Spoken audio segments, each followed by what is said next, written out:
Welcome, heart-centered entrepreneurs. Today's topic is to be the best no matter where you are, because nothing is wasted. In every loss, there is opportunity. When I was on the worship team, I often was leading worship. I grew up singing karaoke. I was front and center all the time. I sang Whitney Houston, Celine Dion, the big power ballads, the power stance.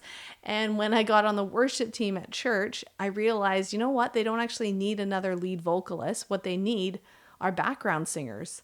I kind of had to swallow a bit of my pride and step into a role that I didn't really feel comfortable in, nor did I really want, to be frank. I wanted to lead the songs, but what was needed for the greater purpose was somebody to bring a background vocal, to bring a harmony, because that is what makes the lead vocal shine. And so I had to play a support role. Being a background vocalist and a lead vocalist, both are powerful. They just look a little bit different. My sons, they play baseball, and they were telling me that, Mom, it's kind of boring in the dugout. There's nothing really to do. We're just waiting around. And I said, well, then you guys, you be the best players the dugout's ever seen. And so when your team member hits a foul ball, then you start chanting, he got a piece of it, he got a piece of it, now get the rest of it. And I know it's cheesy, but the kids love doing it. And I said, you got to rally all the other team members in the dugout, and you guys all together collectively cheer on your team members.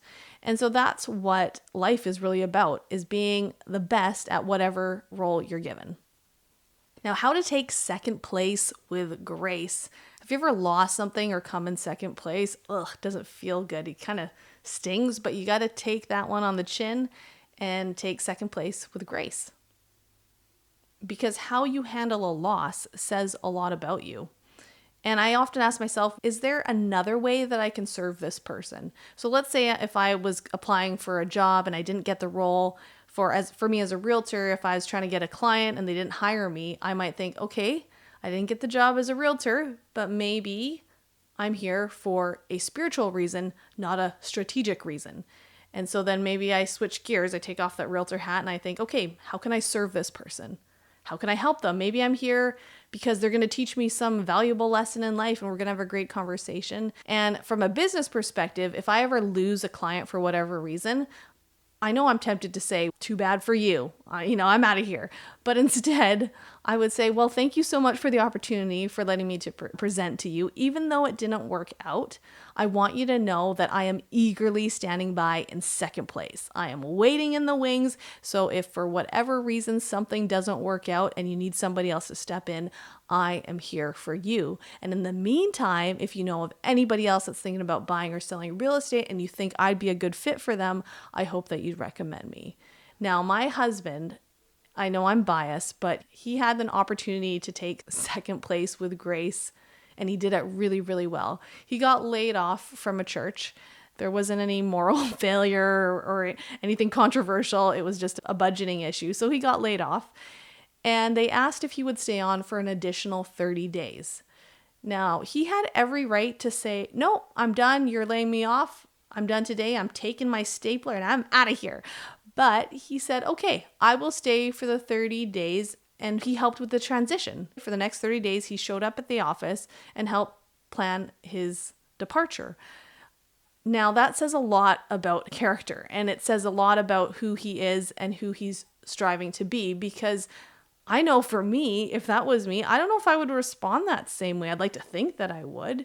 But you know what? It spoke a lot about who he was to his coworkers, because they all watched him come in every day and they all patted him on the back for that. And I thought that was so encouraging. I'm so proud of him.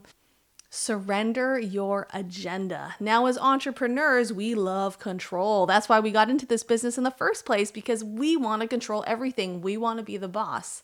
But as a soul-centered business person, I know I need to let go of my plans and embrace God's plans, because let's face it, He's smarter than me. God's plans are better than my plans. And so when we let go, then that gives us the opportunity to just show up authentically and take the losses like a champ. When we face rejection, then we can just see that as God's redirection. So rejection just means redirection. We need to stay open to how God wants to use us no matter what situation we're in.